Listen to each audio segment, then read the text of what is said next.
ધોરણ 9 વિષય ગુજરાતી વિષયાંક લોહીની સગાઈ. શેની સગાઈ? લોહીની સગાઈ. લેખક શ્રી ઈશ્વર પેટલીકર. ગુજરાતી ભાષાની જે અમર વાર્તાઓ છે એમાંની એક વાર્તા એટલે લોહીની સગાઈ. માત્ર 5 વર્ષ નહીં પણ આજથી 20 વર્ષ પહેલા જે વ્યક્તિઓ ભણેલા છે એ એમ કે સાહેબ તમે ગુજરાતી ભણાવશો, લોહીની સગાઈ પાઠ બહુ સારો છે. અને હજી 100 વર્ષ પછી પણ વ્યક્તિઓ કહે છે કે લોહીની સગાઈ ખૂબ પાઠ સરસ છે. ઈશ્વર પેટલીકરની જે આ લોહીની સગાઈ વાર્તા છે એ ઈશ્વર પેટલીકરને અમર તત્વ આપી દીધું છે. એ પથ્થર ઉપર નહીં, પથ્થર એ પણ ક્યારેક ખરબચડો થઈને ઓળાતી છે, એ લોખંડ ઉપર લખાઈ ગયું છે ગુજરાતી સાહિત્યમાં કે લોહીની સગાઈમાં ઈશ્વર પેટલીકરે એક માતૃ પ્રેમનું, માતૃવાત્સલ્યનું કેવું નિરૂપણ કર્યું છે. ઈશ્વર પેટલીકરનો થોડોક પરિચય જોઈએ તો ઈશ્વરભાઈ મોતીભાઈ પટેલ, પેટલાદ તાલુકો, પેટલી ગામના વતની અને પોતાની અટકને કારણે પેટલીકર કહેવાના. એમના જન્મથી પાતાળપુર, કાજળની કોટડી, ધરતીનો અવતાર, કંકુ અને કન્યા વગેરે ગુજરાતી સાહિત્યમાં એના સંગ્રહો ખૂબ ખ્યાતિ પામ્યા છે. પ્રસ્તુત જે લોહીની સગાઈ વાર્તા સંગ્રહમાંથી લેવાયેલી ટૂંકી વાર્તા છે. ઈશ્વર પેટલીકરની લોહીની સગાઈ વાર્તા સંગ્રહમાંથી લેવાયેલી ટૂંકી વાર્તા છે. એ વાર્તા સંગ્રહનું નામ જ લોહીની સગાઈ છે. હવે આપણે પાઠ થોડોક મોટું છે, પછી માત્ર વાંચન જ રહેશે. વિદ્યાર્થીઓ ખાસ ધ્યાન આપજો. પહેલા પીરિયડમાં બધું સમજાવ્યું છે કે લોહીની સગાઈ એક એવી હૃદયસ્પર્શી વાર્તા છે કે જો વિદ્યાર્થીઓ મારી સામે બેઠા હોય તો આ પાઠ જ્યારે ભણાવું ત્યારે 100 વિદ્યાર્થીમાંથી 50 વિદ્યાર્થીની આંખમાંથી આંસુ ટપક્યા વિના રહી ન શકે. જો તમારે ન રડવું હોય તો તમારી આંખ પણ રડવા લાગે. તમે આંખને રોકી ન શકો. કારણ કે માતૃ પ્રેમની જે પરાકાષ્ઠા કહેવાય એ પ્રસ્તુત પાઠમાં ઈશ્વર પેટલીકરે આલેખી છે. અનેક માતૃભાવના કાવ્યો, પંક્તિઓ, સુવિચારો, વાર્તાઓ, નાટક લખાયા છે. પણ અમુક દાખલા તરીકે આપણે કવિ બોટાદકરને યાદ કરીએ તો એ ગુજરાતી સાહિત્યની માતૃ પ્રેમની એક અમર કાવ્ય છે.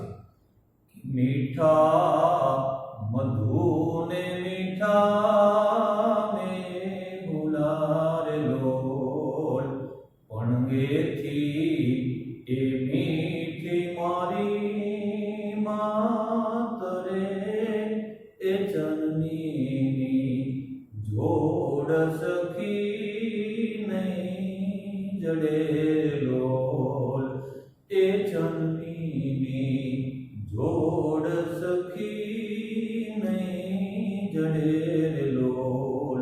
તો એ બોટાદ કરી લીધું છે કે માતાની જોડ, તમે માતાની ઉપમા આપી શકો એવું પાત્ર જગતમાં બીજી ક્યાંય નથી. કદાચ કોઈ વ્યક્તિના જીવનમાંથી એના પિતાનું મૃત્યુ થાય તો એના મામા, એના કાકા કે કોઈ સારો બેસ્ટ માસ્ટર, શિક્ષક એના પિતા તરીકેનું પાત્ર ભજવી શકે, એનો પ્રેમ આપી શકે, એની જરૂરિયાત પૂરી કરી શકે. કદાચ કોઈની બેન હોઈ નહીં શકી અથવા સગી બેનનું મૃત્યુ થયું હોય તો કાકા બાપાની કે ધર્મની માનેલી બેન એનો બેનનો જે પ્રેમનો ભાગ છે પૂરો કરી શકે. ટૂંકમાં અનેક સંબંધો એવા છે. ભગવત તો ભજતા મહેશ્વર આવે મળેલી એક જ માં કોઈ પણ ઉપાય કાગડા. કવિ ગાવે કીધું છે કે ભગવત તો ભજતા મહેશ્વર આવે મળી. તમે જો ઈશ્વરની ભક્તિ કરો, ઈશ્વરની પ્રાર્થના કરો તો એક સમય એવો આવે કે ઈશ્વરને પણ તમારી સામે આવીને ઉભરી જવું પડે. અને ઇતિહાસમાં, પુરાણમાં એટલા દાખલા છે કે ભક્તને ત્યાં ભગવાનને આવવું પડે. ભગવત તો ભજતા મહેશ્વર આવે મળી, પણ મળે નહીં એક જ માં કોઈ પણ ઉપાય કાગડા. કવિ ગાવે કીધું છે કે એક વખત માતા વહી જાય છે અને જગતમાં કોઈ દી માતા નથી મળતી. એટલું નહીં, એની જોડ માતાની તમે રૂપ આપી શકો એવું પાત્ર પણ જગતમાં નથી મળતું. કદાચ કોઈના જીવનમાં માતા વયા ગયા હોય, પછી પિતાએ બીજા લગ્ન કર્યા હોય તો પિતાને બીજી પત્ની મળે પણ બાળકને માં ન મળી શકે. અને મા ઉપર તો એક વર્ષ સમજાવો તો એ સમય ઘટે કે માતૃ પ્રેમ શું છે. માતા એટલે માત્ર એક માનવ સ્ત્રી નહીં, એક ખિસકોલી હોય તો એના બાળકનું પાલન પોષણ કરતી હોય ત્યારે તમે એને જોવો તો એમ થાય શું આની મમતા.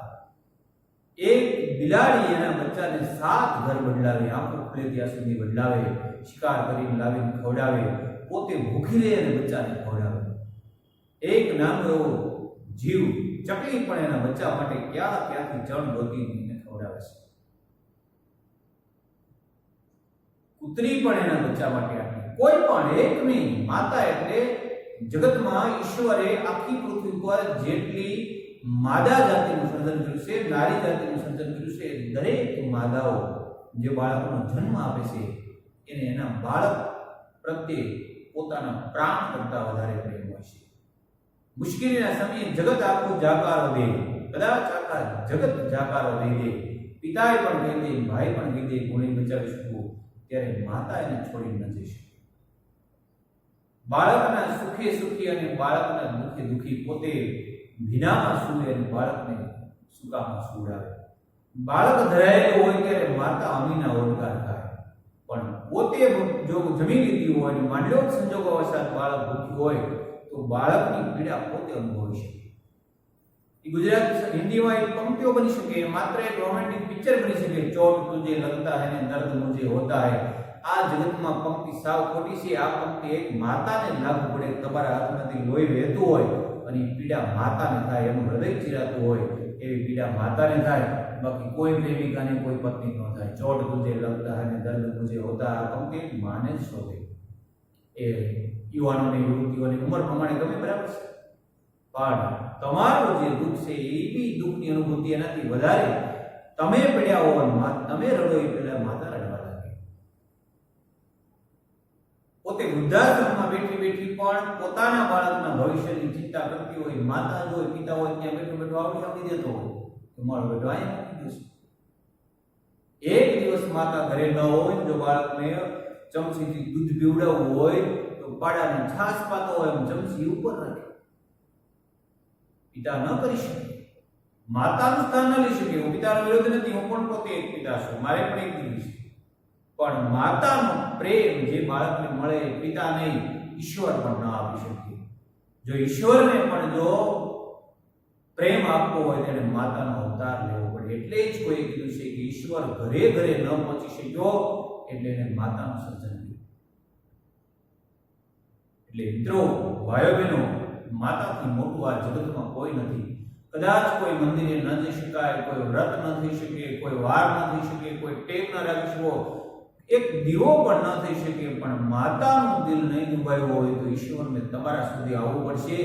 તમારે ઈશ્વર સુધી નહીં જવું પડે, કારણ કે ઈશ્વરનું બીજું રૂપ એ માતા છે. પણ કરુણતા એટલી છે કે અમુક ઘર બહાર કરતા ઘરમાં માતાને દુઃખી થવું પડે છે.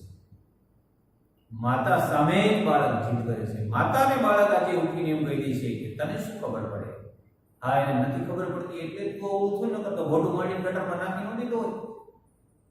એને ખબર નથી પડતી એટલે તું ચાલતા શીખ્યો, એને ખબર નથી પડતી એટલે તું આ અટોકટો બની ગયો. શબ્દ બોલતા પહેલા ખૂબ વિચારજો. કવિઓએ સંસ્કૃત સાહિત્ય હોય, અંગ્રેજી સાહિત્ય હોય, ગુજરાતી સાહિત્ય હોય, ઉર્દુ સાહિત્ય હોય, કોઈ પણ સાહિત્યમાં માતૃત્વ વંદનાની, માતૃત્વ ભાવની, મમતાના અનેક કાવ્યો લખ્યા છે. કવિ કાવ્ય તો માતા ઉપર આખું પુસ્તક લખ્યું છે. મોઢે બોલું માં મન આચન નાનપણ સાંભળે, આ મોટપની મજા મને કડવી લાગે ગાગડા. કવિ કઈ કાવ કહે છે કે હે માં, આ બધું મોટું સ્થાન મને મળી ગયું છે, લોકો મને પૂજનીક ગણવા મળ્યા છે, મને ખુરશીમાં આસન મળે છે, પણ મોઢે બોલું માં મન આચન નાનપણ સાંભળે. હે માં, મોઢાથી દિલથી કહું છું કે તારા ખોળામાં જે પ્રેમ મને મળતો, તારા ખોળામાં જે મને અભયતા મળતી, તારા ખોળામાં જે મને નિરાતનો અહેસાસ થતો, એવી હવે ક્યાંય જગ્યા નથી મળી. મોઢે બોલું માં મને આચન નાનપણ સાંભળે, આ મોટપની મજા મને કડવી લાગે ગાગડા. મોટા ગરીબ માં ખોળેથી કહતા કર્યા કે ફરી ખોળો ખૂંદવા હવે એકવાર બાળક કરીને ગાગડા. એકવાર કે હે ઈશ્વર, મને બાળક બનાવી દે, મારે ફરી માતાના ખોળા માળવું છે, માતાનો પ્રેમ પામવો છે. પણ હવે જે આપણે જોઈ શકાય વાર્તાના મૂળમાં છીએ, એક માતા એવી છે કે બે સંતાન હોય, એમાંથી એક ખૂબ સમૃદ્ધ હોય, હોશિયાર હોય, શક્તિશાળી હોય, ટેલેન્ટ હોય, અને એક બાળક જન્મથી ખોડખાપણ વાળું હોય, મંદ બુદ્ધિનું હોય, કુરૂપથી ભરેલું હોય, દુર્ગંધથી બાજુમાં ઊભી ન રહી શકાય એટલું દુર્ગંધથી ભરેલું હોય, પણ એક માં એવી છે કે બાળકની દુર્ગંધથી ભરેલું, અપાલન, અબોલ, મૂંગું, બેરું, પાંગડું, ગોબરું, આંધળું એમ જો કોઈ બાળક હશે તો એ માતાને ટેલેન્ટ બાળક કરતા વધારે ગમશે. બાકી તો કમાતો દીકરો બાપને વાલો, ઘરમાં બે બાળક હોય તો જે જન્મજાત ટેલેન્ટ હોય એના જ બધા વખાણ કરતા હોય. અમે પણ આવી જઈએ ક્લાસમાં, સારું બાળક હોય, હોશિયાર હોય, સારી પ્રવૃત્તિ કરતા હોય, એને જ બેસ્ટ કરીને તાળીઓ પાડીએ છીએ. કોઈ ગંધાતું લેશન ન કરતું, તોફાન કરતું બાળક ગમશે. પણ માતા એક એવી છે કે જે કોઈ ન બેસે એ પાકે એ ડાળે જઈને બેસે, એ બાળકની હાંચવે. માત્ર પાઠમાં નહીં, જો તમારી દ્રષ્ટિ જોવા કેળવાયેલી છે તો ક્યારેક રસ્તે નીકળો ત્યારે નજર કરજો, ક્યારેક પાંગળું બાળક હોય, માતા એને તેડી નીકળતી હોય ત્યારે એને ભારે નથી લાગતો, કારણ કે પોતાનું બાળક છે. એકવાર એક ઋષિ મુનિ ગિરનારનો ડુંગરો ચડી રહ્યા હતા. એના હાથમાં 5-10 કિલોના થેલા છે, વજન છે, મોટા સંત છે, થાકી ગયા. એની આગળ એક આધેડ વયની 45-50 વર્ષની બાઈ પોતાનું બાળક કેળમાં લઈ અને ધીરે ધીરે ધીરે ધીરે ગિરનારના પગથિયા ચડતી જાય છે. એટલે સંતથી રહેવાનું નહીં કે હું આના કરતા કદાચ નાનો છું, સશક્ત છું, આ બેન હાવ વૃદ્ધ જેવા લાગે છે, શરીર ગળી ગયું છે, અને બે મનનો છોકરો તેડીને જાય છે. અને ભાર નહીં લાગતો. એટલે પૂછ્યું કે બેન, તમને આ છોકરાનો ભાર નથી લાગતો? તમે કઈ રીતે ગુજકો છો? કઈ રીતે આ ગિરનારના પગથિયા ચડો છો? મારી પાસે 10 કિલોનો સામાન છે, ભાર છે, વજન છે, એ મને થાક લગાડે છે. ત્યારે જે શબ્દ આવ્યો, શબ્દ એક સમજી જાઓ તો એ માતૃ પ્રેમના પુસ્તકો વાંચવાની સુદ્ધા જરૂર રહેતી નથી. એને એવું કીધું, મને ભાર આ છોકરાનો એટલા માટે નથી લાગતો કે સામાન નથી, મારો દીકરો છે. દીકરાનો ભાર કોઈ માતાને ન લાગે. તમને સંત ગુરુજી એટલે ભાર લાગે છે કે તમારો સામાન છે. આ સામાન નથી, આ કોઈ નિર્જીવ વસ્તુ નથી, આ તો મારો દીકરો છે. પણ કરુણતા એ છે આ રીતે જે બાળકોને મોટા કર્યા હોય એ જ બાળકોને પછી મા બાપ ભાર જેવું લાગે. ત્યારે મા બાપનું હૃદય શું કહેતું હશે? કદાચ મને લાગે કે આ અતિવૃષ્ટિ ધરતીકંપ એટલે જ થતા હશે, આ કોરોનાને ચીનમાંથી એટલે જ અહીં આવવું મળતું હશે. જે મા બાપે આ રીતે બાળકને પાળી પોષીને મોટા કર્યા હોય એ જ બાળક મોટું થઈને એના મા બાપની સામે પડતું હોય, બોલતું હોય, તુકારા કરી લેતું હોય, ક્યારેક માર પણ લેતા હોય, વૃદ્ધાશ્રમના દરવાજા ચડાવતા હોય, મા બાપને નીચું જોવું પડે એવું જીવન જીવતા હોય, ત્યારે આ પૃથ્વી આ ભારને સહન નહીં કરી શકતી. આ ઈશ્વર પેટલીગરે જે મંગુનું પાત્ર બનાવ્યું છે, મંગુ ગાંડી છે, મંગુને કાંઈ બુદ્ધિ નથી. 12-15 વર્ષની મંગુને ઝાડા પેશાબનું પણ જ્ઞાન નથી, પણ અમૃત કાકી એને જે પાળે છે જાણે કોઈ સોનાનો હિરલો ગળે ટાકેલો હોય. બીજા ડાયા દીકરી, બીજા અને સંતાનો છે, એ બધાનો પ્રેમ એક બાજુ મંગુ ઉપર અમૃત કાકી ઢાળે છે. મંગુના સુખે સુખી અને મંગુના દુખે દુખી અમૃત કાકી જીવન જીવે છે. આ જીવનનું સર્વસ્વ મંગુ છે. રાત દિન મંગુની સાર સંભાળમાં જ હોય. આવડી મોટી દીકરીને પેશાબનું ભાન ન હોય તો પણ કોઈથી ખીજાય નહીં. પોતે મંગુને બીમારમાં પડી જાય એટલે પછી જગાડી સારામાં સુડાવીને પોતે એમાં સૂઈ જાય. મંગુને ભાવતી જુદી જુદી ભોજનની વાનગીઓ બનાવે. મંગુની દરેક ઈચ્છાઓ પૂરી કરવા માટે હંમેશા અમૃત કાકી તત્પર હોય. ક્યારેક ક્યારેક તો મંગુને મગજ નથી, ગાંડી છે જન્મજાત, અમૃત કાકીને મારી લે તો પણ એ દુઃખી ન થાય. મંગુ પ્રત્યે આવો અઢળક પ્રેમ એક ગાંડી દીકરી પ્રત્યે એ માતાને જોઈ શકે. અને ટૂંકમાં વાત કરું, પાઠ ભણવામાં આવશે તો જ્યારે મંગુને કોઈ એવી હોસ્પિટલ છે જ્યાં પાગલને સારા કરતી હોય અથવા પાગલને સાચવતા હોય, આવી હોસ્પિટલમાં જ્યારે મૂકવા જવાની વાત આવે છે ત્યારે અમૃત કાકીને એમ થાય છે, જો એક માં થઈ અને મંગુને જો મારાથી છૂટી પાડવું તો આ પૃથ્વીનું શું થશે? બીજા શું વિચારશે? હું માં થઈ અને મારા હૃદયથી કેમ દીકરીને છૂટી પાડી શકું? દીકરી મારા કાળજાનો પટકો છે અને હું કેમ જુદી પાડી શકું?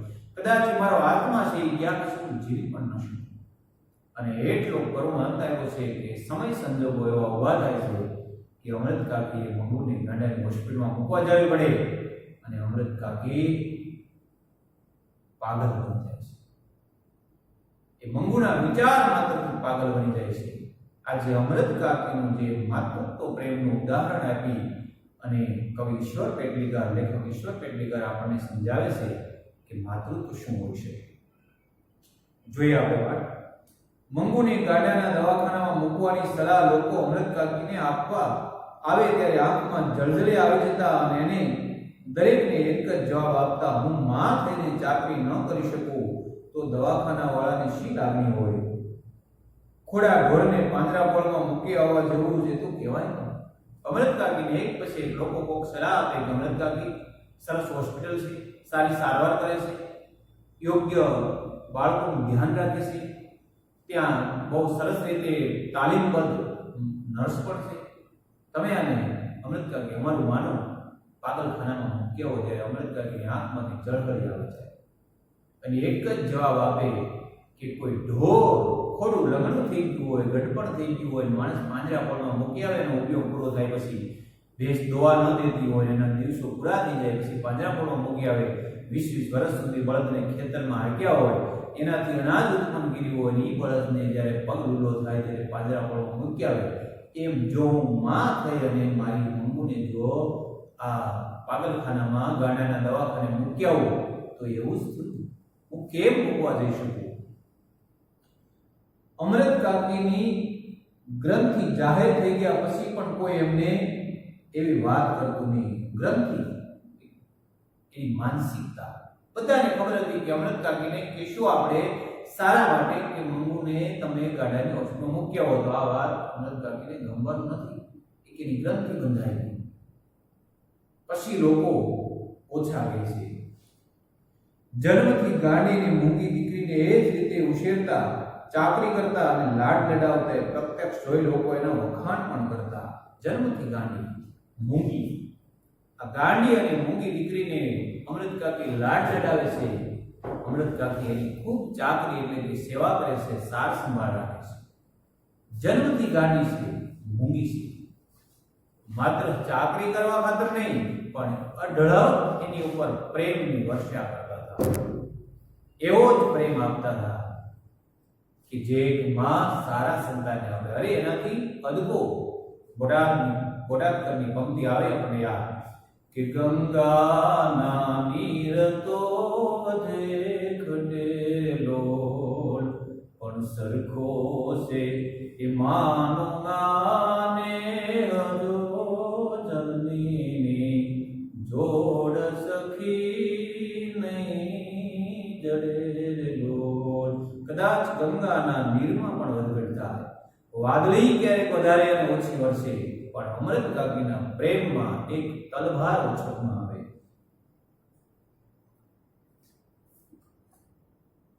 પ્રત્યક્ષ જોઈ લોકો એમના વખાણ પણ કરતા કે આવી રીતે ગાંડી દીકરીને તો અમૃત કાકી ઉછેરી શકે. બીજાના ઘેર હોય તો ભૂખી તરસી ક્યારની મરી ગઈ હોય અને જીવતો હોય તોય પણ આવું હુષ્ટપુષ્ટ શરીર તો ન જ હોય. લોકો જોવે અમૃત કાકીને મંગુનો ઉછેર કરતા અને લોકો વખાણ કરે. કોઈ અમૃત કાકીની ગેરહાજરીમાં બોલે કે આ દીકરીને જે અમૃત કાકી પાલન પોષણ કરે છે એ એક માં જે કરે છે કદાચ બીજી માતાઓ આપ ન કરી શકે. આ રીતે ગાંડાને હાંચવી જ ન શકે અને કદાચ કોઈની ઘરે હોય એ પાગલખાને ન મૂક્યા હોય તો આવી હુષ્ટપુષ્ટ શક્તિશાળી ન હોય. કોઈ બંગલામાં રહેતી, કોલેજ કરતી એક ટેલેન્ટ છોકરીનું જે શરીર હુષ્ટપુષ્ટ હોય એવું સ્વસ્થ આરોગ્યપ્રદ મંગુનું હુષ્ટપુષ્ટ શરીર છે. એક કોઈની ચિત્રે હાલ ન હોય, કોઈની એના ચહેરા ઉપર, શરીર ઉપર નબળું વસ્ત્ર ન હોય, રોજ કપડાં બગાડી નાખે, જાડા પેશાબનું ભાન ન હોય તો રોજ ધોય અને નવા સારા સારા કપડાં પહેરાવે. આ અમૃત કાકી જ કરી શકે એવું લોકો કહેતા હતા. મંગુ સિવાય અમૃત કાકીને 3 સંતાન હતા. એક મંગુ અને સિવાયના 3 એટલે કુલ 4 સંતાન હતા. 2 દીકરા અને 1 દીકરી. એક આ મંગુ સિવાયની 1 દીકરી અને 2 દીકરા. અમૃત કાકી ત્રણેય સંતાનોને વિસરી ગયા હોય એમનું સમગ્ર માતૃત્વ મંગુ ઉપર અભિષેક કરતું હતું. બીજા દીકરાઓ જાણે ભૂલાઈ ગયા હોય એમ ચારેય સંતાનોનો પ્રેમ ભેગો કરીને મંગુ ઉપર એનો અભિષેક પ્રેમનો રેડતા હતા, પ્રેમથી પાતા હતા. એટલે રજાઓમાં દીકરાઓ અવારનવાર ઘેર આવતા ત્યારે એમનું ઘર બાળ પૌત્ર પૌત્રીઓથી ખિલખિલાટ હસી ઉઠતું. અને વેકેશનનો સમય હોય, રજાના દિવસો હોય ત્યારે એના દીકરાઓ ઘરે આવે, દીકરાના લગ્ન થઈ ગયા છે, એની પુત્રવધુઓ છે, એને પણ સરસ મજાના ઈશ્વરે આપેલા સંતાનો છે, આ બાળકો, પુત્રની દીકરીઓ, પુત્રીની દીકરીઓ, આ બધું આખું ઘર ખિલખિલાટથી હસતું હોય, આનંદથી ઉભરાતું હોય. દાદીમા તરીકે અમૃત કાકી હરખ પદુડા થઈ જતા નહીં, ભાગ્યે જ બાળકોને તેડતા, રમાડતા અને લાડ લડાવતા. પણ આ અમૃત કાકી દાદીમા થઈ ગયા છે, પણ એ પોતાના દીકરાને તેડ લેવો, દીકરીના દીકરાને તેડ લેવો, એકદમ હરખ પદુડા થઈ જવું, આવું ભાગ્યે જ બને. ક્યારેક તેડે વખતે હરખ પદુડા થાય જ નહીં. એના માટે બસ પ્રેમનું રૂપ હોય તો એક મંગુ જ હતા, એક મંગુ જ હતી. એ પોતાના સંતાનોના સંતાન બાળકો, કોઈ માણસ બાળકો જોઈ અને વાલા લાગે એવડા 5-7 વર્ષના બાળકો પ્રત્યે પણ પ્રેમ ખેંચાવા ન દે. કારણ કે એમ થાય કે તરફ મારો પ્રેમ જો થોડો ખેંચાઈ જશે તો એટલો મંગુને પ્રેમ ઓછો આપી શકે છે. એના પ્રેમમાં ભાગ ન પાડવા દેતા, સમગ્ર પ્રેમ મંગુ ઉપર અભિષેક કરતા હતા. માના આ વર્તન વિશે દીકરાઓને કઈ લાગતું નહીં, પણ વહુઓ સમસમી જતી. સમસમી જતી એટલે ક્રોધમાં આવી જતી. બંને વહુ અને પતિ આગળ આ એક જ ફરિયાદ હતી કે દીકરાના બાળકો એમને દીઠા ગમતા નથી, ગાડા હીરાને છાતીથી હળગું પડતા નથી. આ દીકરાની પત્નીઓ, પુત્ર વધુઓ એના પતિને ફરિયાદ કરે છે કે તમારી માને આવા સરસ મજાના આપણા બાળકો ગમતા નથી, દીકરાના દીકરાવાળા નથી, અને આ ગાંડી મંગુને અળગી જુદી કરતા નથી. એના દીકરાને તો ખબર જ છે કે માતાને અમારા પુત્રો વાલા જ હોય, પણ માતા અમારા પુત્રોનું એટલા માટે ધ્યાન નથી રાખતી કારણ કે એને બીજી માતાઓ મળી ગઈ છે. એ બાળકોને કદાચ અમૃત કાકીની જરૂર પણ નથી. જો માના પ્રેમની જરૂર હોય, માની જરૂર હોય તો એ મંગુને છે. એના દીકરાઓ સમજતા હતા, પણ દીકરાની બહુ ઈર્ષાઓ કરતી, ક્યારેક ક્રોધે ભરાઈ જતી, ક્યારેક ગુસ્સામાં આવીને પોતાના પતિ પાસે એની સાસુની એટલે કે પોતાના પતિની માતાનો ફરિયાદ પણ કરતી કે તમારી માતાને આપણા સંતાનો પ્રિય નથી અને આ ગાંડા હીરાને હાંચવે છે. દીકરી માને મોએ સમસમી સંભળાવી દેતી કે મંગુને ખોટા લાડ લડાવીને ત્યાં જ વધારે ગાડી કરી મૂકી. ટેવ પાડીએ તો ઢોરને જાડો પેશાબ ક્યાં કરાય ને ક્યાં ન કરાય એનું ભાન આવે છે. તો 12 વર્ષની છોડી ગમે તેટલી ગાંડી હોય પણ એને એ તો ટેવ પાડી હોય તો શું એટલું ભાન ન આવે? એ મૂંગી છે પણ કઈ બેરી નથી. આપનું કાને ન કરે, ભૂલ કરે તો 2 લપડા છોડી દેવાય. મૂંગી ઉપર તરત જ ભાન રાખીએ. અને અમૃત કાકીની બીજી દીકરી જે ડાય છે, લગ્ન થઈ ગયા, સાસરે છે, એ ક્યારેક ભાવાવેશમાં આવીને અમૃત કાકી સામે ઝઘડી પડતી, બોલી જતી કે માં તે જ આ દીકરીને ગાંડી કરી છે. 12 વર્ષની થઈ, ક્યાં જાડો જોવાય, ક્યાં પેશાબ કરાય એટલું પણ ભાન નથી. અરે મૂંગા ઢોરને પણ ખબર હોય છે જો પ્રેક્ટિસ આપો તો કે આયા બોદલો ન કરાય. આટલું પણ જ્ઞાન નથી. માં તારો જ વાક છે, આ તું જ કરે છો. જો તે પહેલેથી આવા ખોટા લાડ ન લડાવ્યો હોત તો આજ મૂંગું ખાવ ગાડી ન હોત. એ મૂંગી છે, સોરી એ બેરી છે.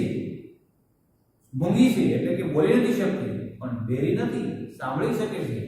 તે ક્યારે એને સમજાવવાના પ્રયત્ન કર્યા, માત્ર પ્રેમ જ આપ્યો છે. આ જેની બેન બોલે છે ઈર્ષ્યાથી નહીં પણ ભાવાવેશમાં આવીને બોલે છે. આગળ આપણે પાઠ પછીના લેક્ચરમાં ભણશું. આટલું ધ્યાનથી વાંચજો. અસ્તુ. આભાર.